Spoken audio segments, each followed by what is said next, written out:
একজন মানুষ তিনি নির্বাচনে ক্যান্ডিডেট হয়েছেন, আপনি তাকে অযোগ্য মনে করেন, আপনি তাকে উপযুক্ত মনে করেন না, কিন্তু আপনার চিন্তায় কোনো স্বার্থ আছে, আপনি কোনো টাকা পয়সা পেয়েছেন, অথবা তার খেয়েছেন, অথবা কেউ আপনাকে প্রভাবিত করেছে, অথবা অন্য কোনো আনুগত্য আপনার আছে, যে আনুগত্যের ভিত্তিতে আপনি অন্ধের মতো ওই লোকটাকে সাপোর্ট করলেন, তাহলে আপনি অপাত্রে আপনার আমানত রাখলেন।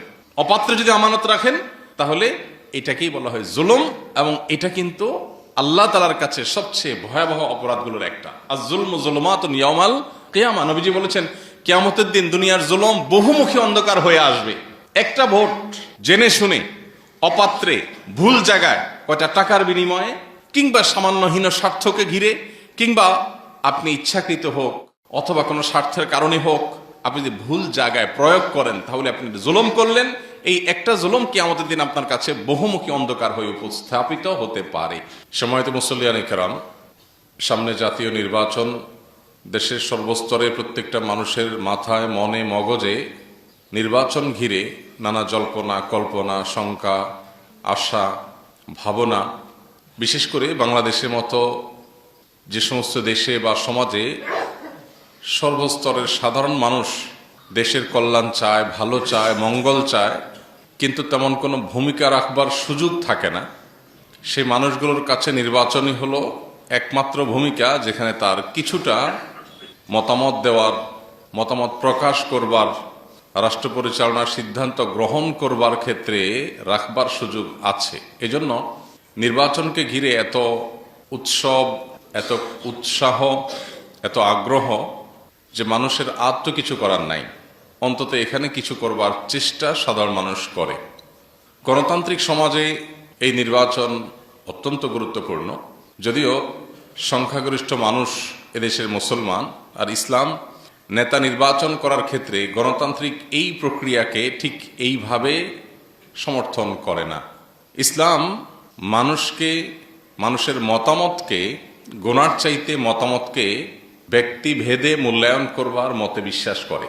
আমরা যদি দেখি নবী করিম সাল্লাল্লাহু আলাইহি সাল্লামের ওয়াফাতের পর, তখন মুসলিম রাষ্ট্র মদিনাকে কেন্দ্র করে যেটা গড়ে উঠেছিল, সেটার খলিফা নির্বাচন করার ক্ষেত্রে কি প্রক্রিয়া অবলম্বন করা হয়েছিল, এবং তারপর আরও তিনজন খলিফা, তাদেরকে নির্বাচন করার ক্ষেত্রে কি কি প্রক্রিয়া অবলম্বন করা হয়েছিল, আমরা কোরআন এবং হাদিস, ইসলামের ইতিহাস ঘাটলে সেগুলো বিস্তারিত জানতে পারবো। শুধু একটি কথা বলেই আমরা এ বিষয়ের ইতি টেনে আমাদের মূল প্রসঙ্গে ফিরে যাব। সেটি হলো, গণতান্ত্রিক সমাজে বা গণতন্ত্রের এই পদ্ধতিতে, এই সিস্টেমে মানুষের মতামত গণনা করা হয়।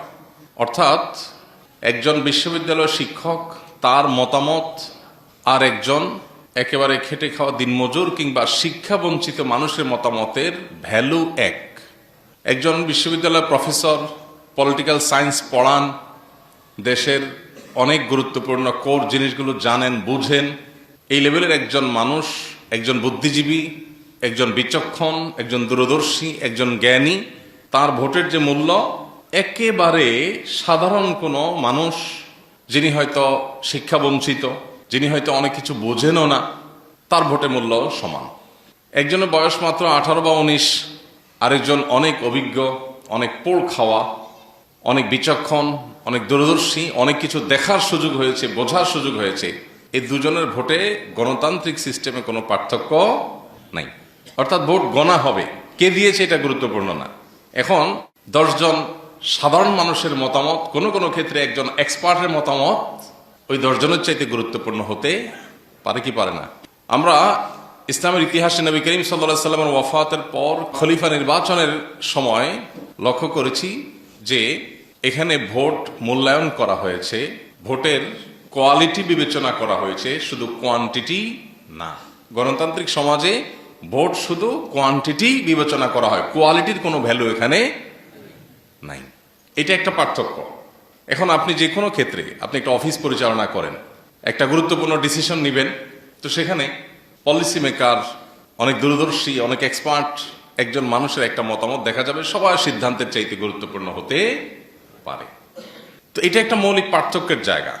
তারপরও আমাদের দেশ, গোটা বিশ্বের বিভিন্ন দেশ আজ গণতান্ত্রিক বিধি ব্যবস্থা দ্বারা পরিচালিত। একজন মুসলিম হিসাবে আমাদের স্বপ্ন থাকা উচিত আমাদের ব্যক্তি, আমাদের পরিবার, আমাদের রাষ্ট্র তথা আল্লাহর এই সৃষ্টি জগৎ, বিশেষ করে এই পৃথিবী, কোরআন এবং হাদিস আমাদেরকে যে পদ্ধতি বাতলে দিয়েছে সেই পদ্ধতি অনুযায়ী পরিচালিত হবে। এই স্বপ্ন, এই আগ্রহ একজন মুসলমান হিসেবে প্রত্যেকের মনে লালন করা উচিত এবং কর্তব্য। এবার আসুন মূল প্রসঙ্গে ফিরে আসি। গণতান্ত্রিক সমাজে যেহেতু নির্বাচনটাই সবচেয়ে গুরুত্বপূর্ণ, এই জন্য নির্বাচনকে ঘিরে আমাদের উৎসাহ বা আমাদের আগ্রহ, উৎসব এগুলোর কোনো শেষ নাই, বিশেষ করে যখন আমাদের আর কিছু করার থাকে না। পৃথিবীর অনেক উন্নত দেশ আছে, যেমন সুইজারল্যান্ডের কথা আমি বিশেষভাবে বলতে পারি, সেখানে যাওয়ার সুযোগ হয়েছে আমার এবং সেখানকার সমাজের কিছু প্রচলিত সিস্টেম সম্পর্কে জানার সুযোগ হয়েছে। সেটা লক্ষ্য করলে দেখা যায় যে তাদের একটা সোসাইটিতে, একটা ছোট্ট সমাজে কোনো একটা কিছু করবে, সেখানে সমাজ যারা বসবাস করে সে বাসিন্দাদের মতামতটা সবচেয়ে গুরুত্বপূর্ণ থাকে। এখানে স্কুল হবে কি হবে না, প্রত্যেকের কাছে ডাকের মাধ্যমে, পোস্ট অফিসের মাধ্যমে চিঠি চলে যায়, সে আবার তার মতো করে ভোট দিয়ে দেয়। এই এলাকার বাসিন্দাদের মতামত অনুযায়ী সবকিছু হবে, এখানে অন্য কারোর কথা এটা চলবে না। জনপ্রতিনিধি চাইলেন আর এখানে উনি একটা স্কুল করলেন, উনি একটা মসজিদ করলেন, একটা মাদ্রাসা করলেন, রাস্তা করলেন, একটা কিছু করলেন না, এত সহজ না। এলাকাবাসী ছোটখাটো বিষয়গুলোর জন্য ছোটখাটো ভোট হয়, তাদের মতামতের ভিত্তিতেই সেখানে সবকিছু হয়। তো আমাদের দেশে যেহেতু অন্য কোনো ক্ষেত্রে আমাদের আর মতামত নেওয়ার সুযোগ নাই, 5 বছরে একবার সুযোগ আসে, সেটাও আবার অনেক সময় দেখা যায় দীর্ঘকাল সুযোগ হাতছাড়া হয়ে যায়। এজন্য আমাদের উৎসাহের শেষ নাই শুধুমাত্র ভোটকে ঘিরে। এক্ষেত্রে সারা বিশ্বের ওলামায়ে কেরামের মূল্যায়ন হলো, অবজারভেশন হলো, যে সমাজ, যে রাষ্ট্র গণতান্ত্রিক সমাজ, যেখানে গণতন্ত্র প্রচলিত আছে, বিকল্প কোনো কিছু নেই, সেখানে যদি কোনো নির্বাচনে কোনো ভোটার তিনি যদি কোনো ভোট দেওয়া থেকে বিরত থাকেন এবং এর ফলে অন্তত একটা মন্দ মানুষ, একটা খারাপ মানুষ নির্বাচিত হওয়ার সুযোগ তৈরি হয়, তাহলে সেক্ষেত্রে এটা সন্দেহাতীতভাবে একটা ভুল সিদ্ধান্ত। অনেকেই আছেন যারা মনে করেন যে আমি তো গণতান্ত্রিক এই প্রক্রিয়াটাকেই পছন্দ করি না, সো আমি ভোট দিলাম না। এই দৃষ্টিভঙ্গি অনেকেই লালন করেন, তাদের প্রতি যথেষ্ট শ্রদ্ধা রেখে বলছি। সৌদি আরবের সর্বোচ্চ ওলামায়ে কেরামের অন্যতম ছিলেন শেখ মোহাম্মদ সালেহ আল উসাইমিন রাহিমাহুল্লাহ, সমকালীন বিশ্বের সবচেয়ে বড় স্কলারদের একজন গণ্য করা হয়।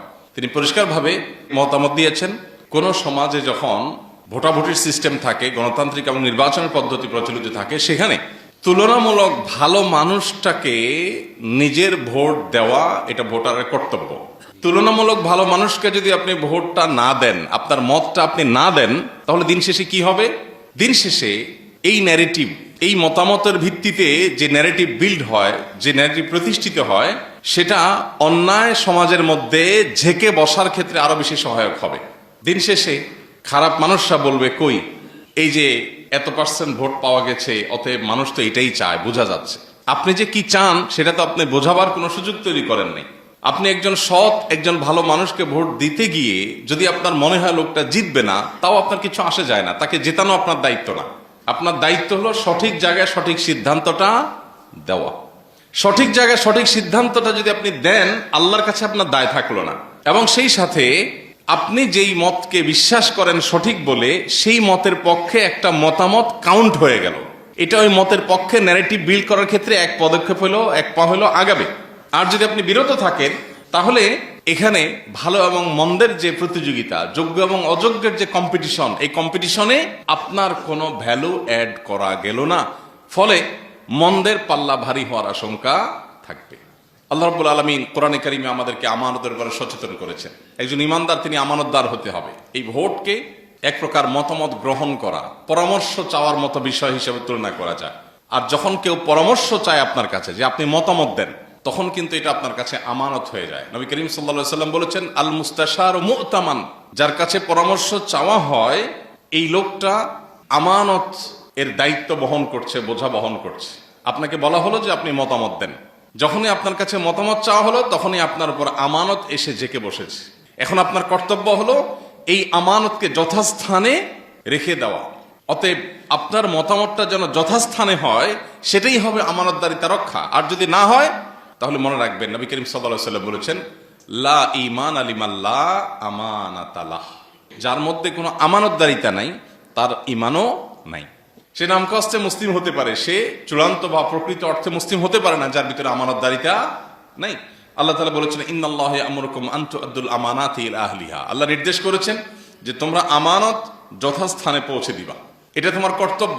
ওয়া ইযা হাকামতুম বাইনান নাস, আর যখন মানুষের মাঝে সিদ্ধান্ত দেওয়ার সুযোগ তোমার হাতে আসবে, সিদ্ধান্ত যখন তুমি দিবে যে আমি আমার সিদ্ধান্তটা দিচ্ছি, চূড়ান্ত ফয়সালা আমার হাতে না, কিন্তু সিদ্ধান্ত দেওয়ার ক্ষমতা আমার আছে, তাহলে আন তাহকুমু বিল আদল, তাহলে সিদ্ধান্ত দিবে ইনসাফের সাথে, নিষ্ঠার সাথে। আমাদের ব্যক্তি, দল, স্বার্থ এসব বিষয়গুলো সিদ্ধান্ত দেওয়ার ক্ষেত্রে আমাদের উপরে প্রভাব বিস্তার করে। আমরা বায়াসড হয়ে পড়ি, আমি একটা দল করি, অতএব আমি সেক্ষেত্রে অন্ধ হয়ে যাই। আমার একজন ব্যক্তির সাথে ব্যক্তিগত সম্পর্ক আছে, সেক্ষেত্রে আমি তার ব্যাপারে দুর্বল হয়ে অন্ধ হয়ে যাই। আমি মতামত দেওয়ার ক্ষেত্রে হয়তো সেই ব্যক্তি এই মত পাওয়ার উপযুক্ত না, আমি জানি, বিশ্বাস করি, কিন্তু আমি অন্ধ, আমি বায়াসড, আমি নানা কারণে প্রভাবিত। এই প্রভাবের বাইরে এসে সিদ্ধান্ত দিতে পারা হলো ইনসাফ। আল্লাহ তাআলা কোরআনে কারীমে বলেছেন তোমাদের ইনসাফ তো করতেই হবে, পাশাপাশি আল্লাহ বলেছেন ওয়ালা ইয়াজরিমান্নাকুম শানাআনু কওমিন আলা আল্লা তা'দিলু। কোন ব্যক্তির সাথে, কোন গোষ্ঠীর সাথে তোমার বিদ্বেষ আছে, অপছন্দ বা খারাপ লাগা কাজ করে যে কোনো ইস্যুকে কেন্দ্র করে, এর পরেও তার বিষয়ে যদি সিদ্ধান্ত নিতে হয় তোমাকে ইনসাফ করতে হবে। আমি তার প্রতি কোনো কারণে রুষ্ট বা আমার অপছন্দের কোনো জায়গা আছে, সে আমার শত্রু, তাই বলে সে অবিচার পাওয়ার হক রাখে না, শত্রু হলেও সে ইনসাফ পাওয়ার হক রাখে। এই একটা জায়গায় এসে আমরা বেশিরভাগ মানুষ পা পিছলে যায়। নামাজ রোজা করা, অনেক তাসবিহ তাহলিল করা, অনেক নফল আমল করা, এটা যতটা সহজ, আমানত যথাস্থানে পৌঁছে দেওয়া এতটা সহজ কাজ না। অটল সিদ্ধান্ত গ্রহণ করবার অদম্য শক্তি থাকতে হয়, আল্লাহর ভয় সেরকম প্রগাঢ় থাকতে হয় যে আমি যদি ভুল সিদ্ধান্ত দেই এর দায়, ভার, দায়িত্ব সম্পূর্ণটুকু আমার উপর আসবে। কোরআনে কারীমে অন্তত 40 বার আল্লাহ রাব্বুল আলামিন ইনসাফ প্রসঙ্গে কথা বলেছেন, ইনসাফ এবং ন্যায় প্রতিষ্ঠা করবার কথা বলেছেন। কোথাও রোড অ্যাক্সিডেন্ট হয়েছে, একটা বাইকের সাথে একটা রিক্সা ধাক্কা লেগেছে, বাইকে যিনি আরোহী তিনি আপনার প্রতিবেশী অথবা আপনার পরিচিত কেউ, আপনজন কেউ, আপনি কিন্তু সেখানে দাঁড়িয়ে আগে থেকেই ভাবেন যে রিক্সাওয়ালার কি দোষটা বাইর করা যায়, কারণ বাইকওয়ালা আপনার নিজের লোক। আপনি যদি দেখতেও পান যে বাইকওয়ালা দোষ করেছে, তার ভুল, তারপরও কিন্তু আপনি সাধারণত বা খুব বেশি মানুষ সাধারণত বলতে পারে না যে ভাই দোষটা কিন্তু আপনারই হয়েছে। এটা বলার জন্য মেরুদণ্ডের দরকার হয়, এটা সবাই পারে না। বেশিরভাগ মানুষ আমরা বায়াসড হয়ে যাই, এই বায়াসনেসের ফলে আমরা ভুল সিদ্ধান্ত নেই, এবং এটার নাম জুলুম। এটার নাম কি? জুলুম। জুলুম শুধু মানুষকে মারা পিটাই জুলুম না, জুলুম শুধু একজনের টাকা ছিনতাই করাই জুলুম না।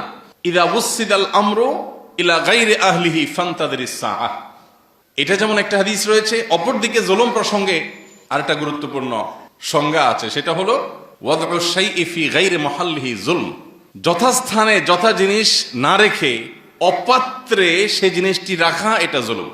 একজন মানুষ তিনি নির্বাচনে ক্যান্ডিডেট হয়েছেন, আপনি তাকে অযোগ্য মনে করেন, আপনি তাকে উপযুক্ত মনে করেন না, কিন্তু আপনার চিন্তায় কোনো স্বার্থ আছে, আপনি কোনো টাকা পয়সা পেয়েছেন, অথবা তার খেয়েছেন, অথবা কেউ আপনাকে প্রভাবিত করেছে, অথবা অন্য কোনো আনুগত্য আপনার আছে, যে আনুগত্যের ভিত্তিতে আপনি অন্ধের মতো ওই লোকটাকে সাপোর্ট করলেন, তাহলে আপনি অপাত্রে আপনার আমানত রাখলেন। অপাত্রে যদি আমানত রাখেন তাহলে এটাকেই বলা হয় জুলুম, এবং এটা কিন্তু আল্লাহ তাআলার কাছে সবচেয়ে ভয়াবহ অপরাধগুলোর একটা। আর জুলমু যুলুমাতুন ইয়াউমাল কিয়ামা, নবীজি বলেছেন কিয়ামতের দিন দুনিয়ার জুলুম বহুমুখী অন্ধকার হয়ে আসবে। একটা ভোট জেনে শুনে অপাত্রে, ভুল জায়গায়, কয়টা টাকার বিনিময়ে, কিংবা সামান্য হীন স্বার্থকে ঘিরে, কিংবা আপনি ইচ্ছাকৃত হোক অথবা কোনো স্বার্থের কারণে হোক, আপনি যদি ভুল জায়গায় প্রয়োগ করেন তাহলে আপনি জুলুম করলেন। এই একটা জুলুম কিয়ামতের দিন আপনার কাছে বহুমুখী অন্ধকার হয়ে উপস্থাপিত হতে পারে। এই জন্য আল্লাহর ভয় আমাদের মধ্যে সর্বাগ্রে থাকতে হবে, দায়িত্বশীলতার বোধ আমাদের মধ্যে থাকতে হবে, এবং আমানতদারিতার বোধ আমাদের মধ্যে থাকতে হবে। কোরআনে কারীমে আল্লাহ তাআলা 18 নম্বর পারার একেবারে শুরুতে সূরা মুমিনুনে প্রথম কয়েকটি আয়াতে আল্লাহ তাআলা মুমিনদের বেশ কয়েকটি বৈশিষ্ট্য বলেছেন। এর ভিতরে একটা বৈশিষ্ট্য হলো ওয়াল্লাযীনা হুম লিআমানাতিহিম ওয়া আহদিহিম রাউন, যে ঈমানদাররা তাদের আমানত এবং অঙ্গীকার, প্রতিশ্রুতি এগুলোকে রক্ষা করে, আমানত নষ্ট করে না, প্রতিশ্রুতি ভঙ্গ করে না, এরাই হলো সফল ঈমানদার। উলাইকা হুমুল ওয়ারিসুন আল্লাযীনা ইয়ারিসুনাল ফিরদাউসা হুম ফিহা খালিদুন, এই মানুষগুলোই জান্নাতুল ফিরদাউসের অধিকারী হবে যারা দুনিয়াতে আমানত রক্ষা করতে পেরেছে। আল্লাহ আমাদের সবাইকে সেই তৌফিক দান করুন। প্রিয় ভাইরা আমার, এই জায়গাটাতে এসে আমরা যেন কোনো ভুল কাজ না করি। আমি আবারও বলছি, অনেক ওলামা একরাম আছেন যারা গণতান্ত্রিক এই প্রক্রিয়ার সাথে একমত না হওয়ার কারণে অথবা ইসলামের দৃষ্টিকোণ থেকে গণতন্ত্র বা গণতান্ত্রিক সমাজ যেভাবে পরিচালিত হয় সেটার সাথে কোরআন এবং হাদিসের সব অনেক ক্ষেত্রে মৌলিক অনেকগুলো ক্ষেত্রে বিরোধ থাকার কারণে অনেকেই ভোট দেওয়ার ব্যাপারে অনুমোদন দেন না, মনে করেন যে না, ভোট থেকে বিরত থাকার মধ্যেই কল্যাণ। এটা একটা মত, একটা ইস্তিহাদ, কারোর ইস্তিহাদ, কারোর মতামত, কারোর গবেষণা থাকতেই পারে। তবে আমরা যেটা বলেছি যে আরব কিংবা আমাদের দেশ বা অন্যান্য দেশের সংখ্যাগরিষ্ঠ আলেমদের মত এটা না। সংখ্যাগরিষ্ঠ আলেমদের মত হলো যে আপনার হাতে যে অপশন আছে এই অপশন ব্যবহার করে ভালোর পথে, কল্যাণের পথে, একজন মুসলিম হিসাবে ইসলামের পথে, ইমানের পথে আপনার প্রচেষ্টাটা গুরুত্বপূর্ণ। কি হবে সেটা আপনার দায়িত্ব না, চেষ্টাটা আপনাকে করতে হবে। আজকে বিশেষ করে বিভিন্ন টিভি টক শোতে দেখা যায়, দীর্ঘদিন থেকে আমরা দেখি যে এক শ্রেণীর মানুষ যারা ইসলামকে অপছন্দ করে, মুসলমানদেরকে অপছন্দ করে, ইসলাম মুসলমানদের শত্রুতা করে, ধর্মপ্রাণ মানুষদের বিরুদ্ধে যারা বিদেশিদের বিভিন্ন এজেন্ডায় দেশে পুশ করার চেষ্টা করে, এরা বিভিন্ন সময় টকশোতে আলেম ওলামাদেরকে তুচ্ছতাচ্ছিল্য করে যে কই কোনো আলেম দাঁড়ালে তো কেউ ভোট দেয় না। তাহলে পার্সেন্টেজ যখন কম হবে, এই কম দিয়া সে তার মন চাহি খেয়াল খুশি মতো কাজ করাটাকে সে রাইট হিসেবে ধরে নিবে, প্রতিষ্ঠিত করবে। আপনার একটা মতামত দেওয়ার ফলে যদি একজন যোগ্য ভালো মানুষ একটা মতামত পায়, তাহলে সেক্ষেত্রে সে একটা মতামত পেল, দুইটা হলো দুইটা পেল, তিনটা হলো তিনটা পেল, যতটুকু পেল ততটুকু অন্তত ভয়েস রেইজ হলো। অতএব কোনো মানুষকে জেতানো আপনার দায়িত্ব না। আপনার দায়িত্ব হলো আপনি আপনার বিবেককে খরচ করে একজন ইমানদার হিসাবে আল্লাহর কাছে জবাবদিহি আছে সেই চিন্তা মাথায় রেখে উপযুক্ত ব্যক্তিকে মতামত দেওয়া, এটা আপনার কর্তব্য। আপনি সেই মতামত দেওয়ার পর সে জিতলো কি জিতলো না সেটা আপনার দেখার বিষয় না। আমরা বেশিরভাগ মানুষ কি করি? বেশিরভাগ মানুষ মনে করি যে আমি জিতেইতে হবে, এবং আমরা কেউ মনে হয় জিতার কাছাকাছি আছে, তখন মানসিকভাবে আমরা মনে করি ঠিক আছে, আমার বোধ হয় এই পাল্লায় উঠা উচিত, বা এই নৌকায় উঠা উচিত, বা এই আপনার দিকে ঝুঁকে যাওয়া উচিত যেটা ভারী। অথচ আমার কাজ হলো, আল্লাহ আমাকে যে বুদ্ধি দিয়েছেন দ্বীনের জন্য, ইসলামের জন্য একজন মুসলমান হিসাবে, দেশের জন্য একজন মুসলমান হিসাবে কল্যাণকর কি সেটা বিবেচনা করা। আল্লাহ আমাদের সবাইকে সঠিক সিদ্ধান্ত সঠিক সময় গ্রহণ করার তৌফিক দান করুন। প্রিয় ভাইরা আমার, এই সিদ্ধান্তগুলো এত বড় আমানত যে সিদ্ধান্তগুলোকে কেন্দ্র করে অনেক কিছু হতে পারে আল্লাহর কাছে।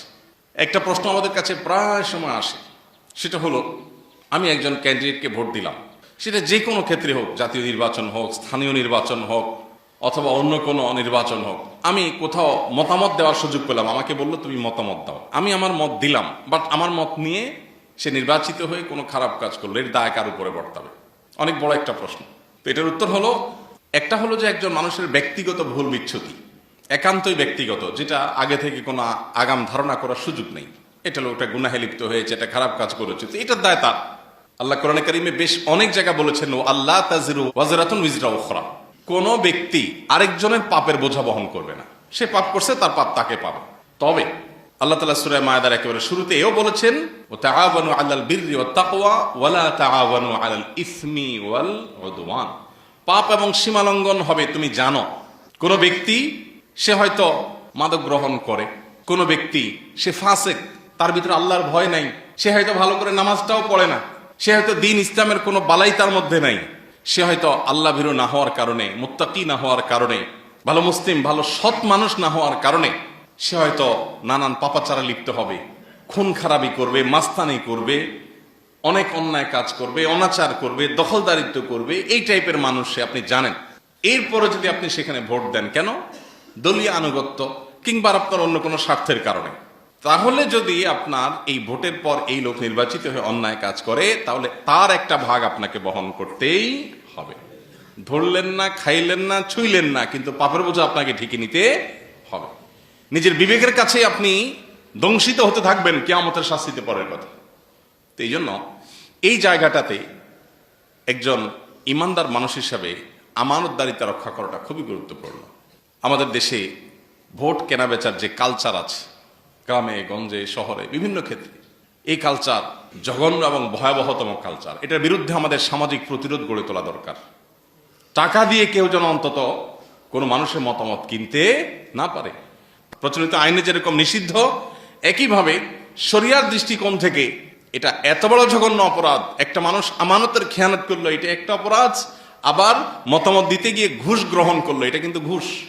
আপনি চিন্তা করলেন, আমি তো সারা বছর ঘুষ খাওয়ার সুযোগ পাই না, ওই বেটা নির্বাচিত হইয়া গম চুরি টিন চুরি সব করবে, আমি একটু ভোটের সময় 500, 1000, 2000 খাইলাম, তাহলে দিন শেষে এটা চোরের দেশ বলা যাবে।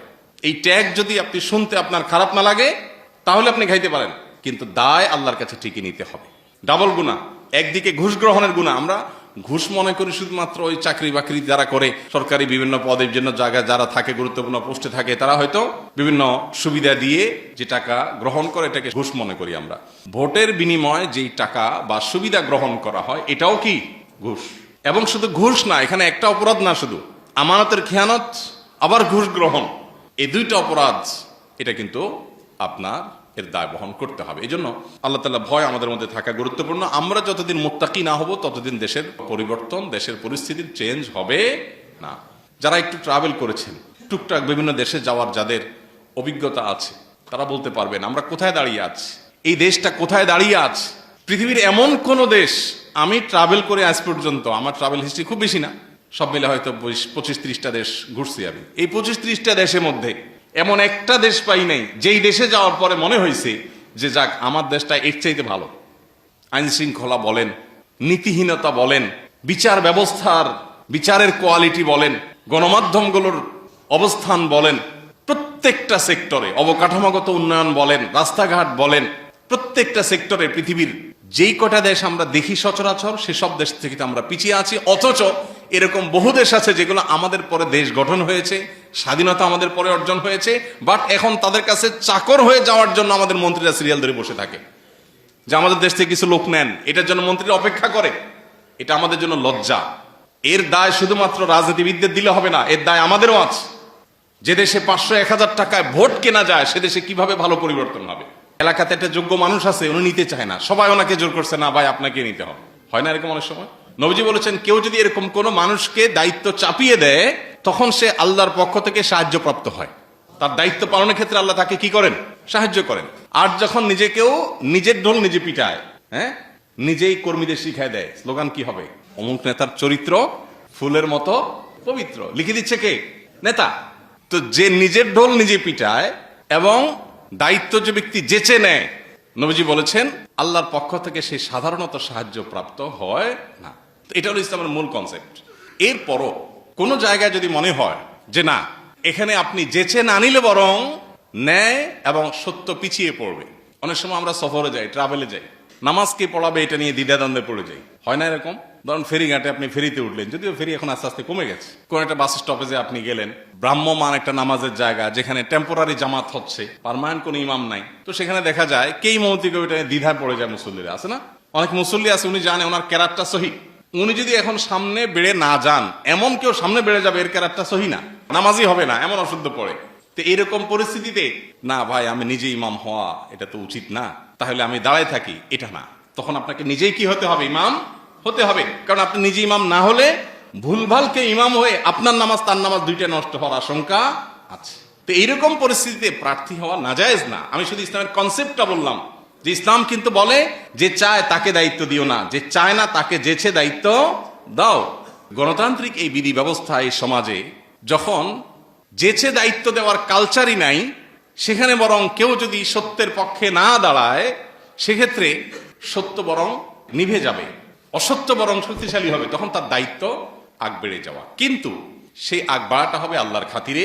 এবং যারা ভোট দিবেন, একটা ভোট এটা আপনার গণতান্ত্রিক এই প্রক্রিয়ার মধ্য দিয়ে আপনার নিয়ত যদি হয় আল্লাহ তোমার কাছে জবাবদিহিতা যেন আমি ধরা না পড়ি, কিয়ামতের ময়দানে আমি যেন তোমার কাছে সঠিক উত্তর দিতে পারি, আমার যেন পাকড়াও না হয়, সেই চিন্তা মাথায় রেখে আমি দিচ্ছি, তাহলে এই ভোট এটা আপনার আল্লাহর কাছে বিনিময় পাওয়ার কারণ হতে পারে। আর যদি এই ধান্দা আপনার না থাকে, বরং পার্থিব ধান্দাটাই মূল থাকে, অনেক ক্ষেত্রে ভোট আপনার গুনাহের কারণও হতে পারে। এই জন্য আল্লাহ তাআলার কাছে এই দায়িত্বের বোধ আমাদের থাকতে হবে। আমরা দায়িত্বশীল নির্বাচন করবার ক্ষেত্রে কোন প্রক্রিয়া অবলম্বন করবা, কি দেখব? আমাদের দেশে তো এখনো মানুষের মন মানসিকতা কোনো কোনো ক্ষেত্রে কোনো কোনো ব্যক্তিদের মধ্যে দেখা যায় এমন মানে ছোট ছোট চিন্তা আমরা করি যেগুলো আসলে আমানতদারিতার চিন্তা থেকে ওইটা করা উচিত না। আপনি একজন সাধারণ মানুষ হতে পারে, আপনার একটা ভোটের মূল্য কি বা হতে পারে, কোটি কোটি ভোটের মধ্যে আপনার একটা ভোটের মূল্য আপনি মনে করতেছেন কি বা হতে পারে, কিন্তু না, একটা আমানত হিসাবে এটা অনেক গুরুত্বপূর্ণ। আল্লাহ বলেছেন তিনি আমানত রাখতে চেয়েছেন, আমানত দিতে চেয়েছেন পাহাড়কে, পর্বতকে, আসমানকে, কিন্তু ফাআবাইনা আন ইয়াহমিলনাহা, আল্লাহর এই বিশাল বিশাল সৃষ্টিগুলো কেউই আমানত গ্রহণ করতে চায় নাই। আল্লাহ সে আমানত দিয়েছেন পরবর্তীতে মানুষকে। ওয়াকানাল ইনসানু যালুমান জাহুল, আল্লাহ বলেছেন মানুষ সে আমানত নিজে আল্লাহ দিতে বলাতে নিজে নিয়ে নিয়েছে, এবং সে আমানত হলো কোরআনের আমানত, দ্বীনের আমানত, এটা আল্লাহ মানুষের উপর দিয়েছেন। অতএব আমানত মানেই ভারী, যেটা পাহাড় পর্বত পর্যন্ত অস্বীকৃতি জানিয়ে আল্লাহ তাআলার নির্দেশনার পর মানুষ না বুঝে না জেনে যে দ্বীনের আমানত গ্রহণ করেছে। প্রত্যেকটা মতামত দেওয়া, প্রত্যেকটা আমানতই এরকম গুরুত্বপূর্ণ, পরিমাণে ছোট হোক বড় হোক, আল্লাহর কাছে এর দায় অনেক বেশি। এই জন্য এই ভয় যেন আমাদের মধ্যে থাকে এবং উপযুক্ত ব্যক্তি যেন আমরা নির্বাচন করার চেষ্টাটা অন্তত করি। শুআয়ব আলাইহিস সালামের ঘটনা আল্লাহ তাআলা কোরআনে উল্লেখ করেছেন যে শুআয়ব আলাইহিস সালাম তার মেয়েদেরকে যখন বকরিগুলোকে পানি পান করাবার জন্য পাঠিয়েছেন, তখন মুসা আলাইহিস সালাম তাদেরকে সহযোগিতা করেছেন এবং মেয়েরা তাকে নিয়ে তার বাবার কাছে বিনিময় দেওয়ার জন্য নিয়ে আসছেন। যখন বাবার কাছে নিয়ে আসছেন, বাবা ওই ব্যক্তিকে অর্থাৎ মুসা আলাইহিস সালামকে যখন অফার দিলেন যে তুমি আমার এখানে থেকে যাও পার্মানেন্ট কাজের লোক হিসাবে, তখন মেয়েরা মন্তব্য করেছিলেন ইয়া আবাতি ইস্তাজিরহু ইন্না খায়রা মান ইস্তাজারতাল কবিয়্যুন আমিন, বাবা এই ব্যক্তিটাকে আপনি কাজের জন্য পার্মানেন্ট নিয়োগ দেন, কারণ এই ব্যক্তি কবি এবং আমিন, অর্থাৎ এই ব্যক্তি দক্ষ এবং বিশ্বস্ত। এখান থেকে বোঝা গেল কোনো ব্যক্তিকে দায়িত্ব দেওয়ার জন্য দুটি জিনিস গুরুত্বপূর্ণ।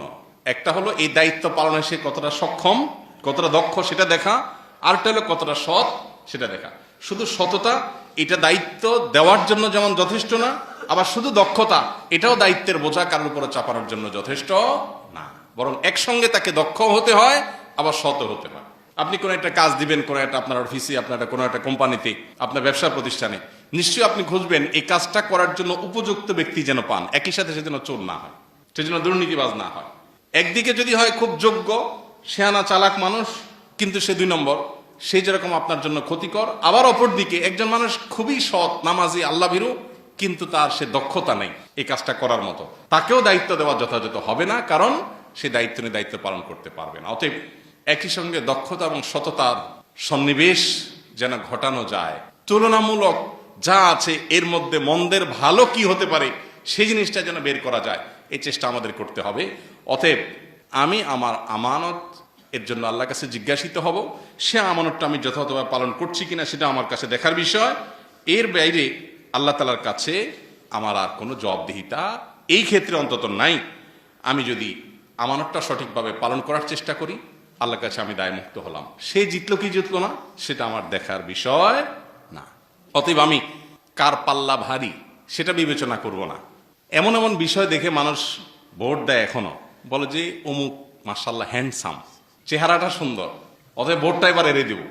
আছে না আমাদের দেশে, গ্রামে, অনেক জায়গাতে এরকম চিন্তা মানুষ এখনো করে। অথচ এর চেহারা ধুয়ে তো আপনি পানি খাবেন না, ওর চেহারা দিয়ে কি হবে? আপনি দেখবেন তার চিন্তা, তার দর্শন, তার কাজ, তার কমিটমেন্ট। নির্বাচনকে সামনে রেখে নেতাদের কাছ থেকে কমিটমেন্ট আদায় করেন যে আপনি নির্বাচিত হলে দ্বীনের জন্য কি করবেন, ইসলামের জন্য কি করবেন, দেশের কল্যাণার্থে কি করবেন। আর শুধু করবেন করবেন বললেই হবে না, মিথ্যা প্রতিশ্রুতি দেওয়া এটা তো আমাদের দেশে নির্বাচনে হালাল জিনিস হয়ে গেছে। মানে নির্বাচনের সময়ের জন্য দেখা যায় টুপিও পরে, আছে না নির্বাচনের টুপি, মাথায় পট্টি দেওয়ার কালচারও তো আমরা দেখেছি না, যে নির্বাচনের আগে মাথায় পট্টি, এরপর নির্বাচনের শেষে পট্টি মট্টি আর কিছু নেই, আছে না নাই? তো যে ব্যক্তি ধোকা দেয় সেই ব্যক্তি আপনি নির্বাচিত করার পর সে যে আবার ধোকা দেবে না তার গ্যারান্টিটা কি? এখন কথা হলো ভাই কারে পাবো? কেউ তো ভালো না, কেউ ভালো না, মন্দের ভালো। মানে ভালোর মধ্যেও তো তুলনা আছে, যে যতটুকু আপনার হাতে সম্ভব ততটুকু আপনি চেষ্টা করবেন। এই একটা জায়গায় আমরা দেশের মানুষ যদি সিদ্ধান্ত নিতে না পারি যে আমরা আসলে উপযুক্ত ব্যক্তি ছাড়া দেব না, তাতে যাই হোক, আমার বাবা বলছে, আমার ভাই বলছে, আমাদের সবাই সিদ্ধান্ত নিছে, পারিবারিক সিদ্ধান্ত নিছে, এটা গুরুত্বপূর্ণ না। পারিবারিক সিদ্ধান্ত যদি সঠিক হয় ওকে, 100 বার আমি ওয়েলকাম করবো, কিন্তু ভুল সিদ্ধান্ত যদি আমার বাবাও বলে আমি সেই সিদ্ধান্ত মানতে পারি না, আমার ভাইও যদি বলে আমি সিদ্ধান্ত মানতে পারি না। অতএব এই একটা বিষয় আমাদের খুব বেশি দায়িত্বশীলতা, খুব বেশি সচেতনতার বিষয় আছে। আল্লাহ তাআলা আমাদেরকে বোঝার তৌফিক দান করুন। এবং সেই সাথে আমি আপনাদের কাছে উদাত্ত আহ্বান রাখতে চাই, আপনাদের দোয়াগুলোতে যখনই দোয়া করবেন নিজের জন্য, ফ্যামিলির জন্য যখন দোয়া করবেন, এই অভাগা দেশটার জন্য আলাদা করে একটু আল্লাহর কাছে কথা বলবেন, আল্লাহর কাছে একটু চাইবেন। কারণ এই দেশটাতে এই 50টা বছর পরও এখনো বিশুদ্ধ একটু পানি পান করার মতো ব্যবস্থা এখনো হয়নি, যে নিশ্চিন্তে চোখ বন্ধ করে আপনি পানি পানের বোতল থেকে পানি পান করতে পারবেন, এই গ্যারান্টিটা নাই। একটা খাবার নিশ্চিন্তে খাবেন, সেখানে বিষ নাই, ফরমালিন নাই, ক্ষতিকর কিছু নাই, ক্যান্সারের কারণ হবে না, এই গ্যারান্টি দেওয়ার মতো একটা খাবার এদেশে আজ পর্যন্ত হয় নাই। রাস্তাঘাট বাদ দেন, কলকারখানা বাদ দেন, অন্যান্য ডেভেলপমেন্ট বাদ দেন। এই জন্য আল্লাহর কাছে একটু দোয়া করেন, আমরা যেরকম আমাদের নেতাও সেরকম হবে। এটাই তো স্বাভাবিক, এটাই তো আল্লাহর নিয়ম। আল্লাহ বলেছেন, ইন্নাল্লাহা লা ইউগাইয়িরু মা বিকওমিন হাত্তা ইউগাইয়িরু মা বিআনফুসিহিম। কোন জাতির পরিবর্তন আল্লাহ করেন না যতক্ষণ পর্যন্ত ওই জাতি ভিতর থেকে তারা নিজেরা পরিবর্তন না হয়। আপনি নিজে চান্স পেলে 2 নম্বরই করবেন বা করেন, কিন্তু আপনি চান আপনার নেতার চরিত্রটা ফুলের মতো পবিত্র হবে, জীবনও সম্ভব না। এই জন্য আমাদের ভেতর থেকে নিজেদের আত্মশুদ্ধি প্রয়োজন, পরিবর্তন করার প্রয়োজন। এবং সেই সাথে আমি যেটা বলছিলাম, আল্লাহর কাছে দোয়া করবেন, আল্লাহ আপনি আমাদের জন্য কল্যাণের ফয়সালা করুন। এই দেশে মানুষের চিন্তাধারার বিরুদ্ধে পশ্চিমাদের বিভিন্ন চিন্তাধারা চাপিয়ে দেওয়া, পুশ করা, শিক্ষার নামে, সংস্কৃতির নামে, গণমাধ্যমের লেবেল লাগিয়ে নানাভাবে পুশ করার চেষ্টা এই দেশে হচ্ছে। আমরা যেন নিজের পায়ে নিজে দাঁড়াতে পারি, আমরা যেন অন্যের আর ক্রীড়ানক না হই। সামান্য একটু লোন দিয়ে, 10টা 20টা শর্ত দিয়ে আমাদেরকে তাদের চিন্তাধারাগুলো বহন করতে, ধারণ করতে বাধ্য করা হয়। এই গোলামি, এই দাসত্ব আর কতকাল? আমরা যেন শক্তিশালী একটি দেশ হিসাবে, একটা উম্মাহ হিসাবে, বলিষ্ঠ হিসাবে দাঁড়াতে পারি। আল্লাহ আপনি আমাদের জন্য সেই তৌফিক নসিব করুন। আমরা সে দোয়া রব্বের কাছে যেমন করব, নিজেরা পরিশুদ্ধ হওয়ার চেষ্টা করব, এবং সেই সাথে আমাদের প্রচেষ্টা থাকবে আমার আমানত যথাযথভাবে আমি প্রয়োগ করব। রব্বে করিম আমাদের সবাইকে সেই তৌফিক দান করুন। এদেশে মানুষের জন্য আল্লাহ তাআলা কল্যাণের ফয়সালা করে দিন। আমাদের জন্য কোনটা ভালো হবে আল্লাহ তুমি জানো, তুমি আমাদেরকে সেই পথ দেখাও, সেই পথটা আমাদের জন্য তুমি নির্বাচন করে দাও। আর এদেশে মানুষের ভাগ্য নিয়ে, এদেশে মানুষের কর্ম নিয়ে, এদেশের মানুষকে নিয়ে, এই দেশকে নিয়ে আর ছিনিমেনে খেলার সুযোগ যেন কেউ না পায় আল্লাহ। আর কতকাল আমরা এই কীটপতঙ্গের মতো, পোকামাকড়ের মতো, আর এই ভাসমান ময়লা আবর্জনার মতো, খড়কুটোর মতো এই জাতি কতকাল আর ভাসবে এই পৃথিবীতে? কবে আমাদের সে আর্থিক স্বাবলম্বিতা হবে? কবে আমাদের সে কূটনৈতিক শক্তি দাঁড়াবে? সেদিন দেখেছি পৃথিবীর দুর্বল পাসপোর্টের তালিকায় খুব কাছাকাছি সিরিয়ালে কত যেন প্রথম 10 না প্রথম 7-এর ভিতরে একদম প্রথম দিকে বাংলাদেশের পাসপোর্ট। তো এই যে দুরবস্থা আমাদের, এই দুরবস্থা তো একদিক থেকে না। স্বাস্থ্য খাতে আপনি দেখেন, ডেঙ্গুতে মানুষ মরে সাফ হয়ে যাচ্ছে, খবরও নাই, পত্রিকাগুলোতেও তেমন কোনো নিউজ নেই, একের পর এক মানুষ সাফার করছে, তেমন কোনো পরিবর্তন নাই। এই জন্য আমরা আল্লাহ তাআলার কাছে সবাই গণ ইস্তেগফার করতে হবে, আল্লাহর দিকে ধাবিতে হবে, নিজেদেরকে পরিশুদ্ধ করতে হবে, আমানতকে সঠিকভাবে আদায় করতে হবে। 3 কাজ, আল্লাহর কাছে দোয়া, নিজেরা পরিশুদ্ধ হওয়ার সিদ্ধান্ত গ্রহণ করা যে আমি কোনো অন্যায় পারতপক্ষে করব না যদি আমার সুযোগ আসে। আমি যখন সৎ হব আল্লাহ আমাকে সৎ লোক দিবেন। আর 3য় কাজ হবে আমানত হিসাবে মতামত দেওয়ার সুযোগ যখন আমার হাতে এসেছে, সঠিক মতামতটা দেওয়ার জন্য সর্বোচ্চ চেষ্টা আমাকে করতে হবে। কোনো কিছুর কাছে বিক্রি হওয়া যাবে না। আল্লাহ আমাদের সবাইকে সেই তৌফিক দান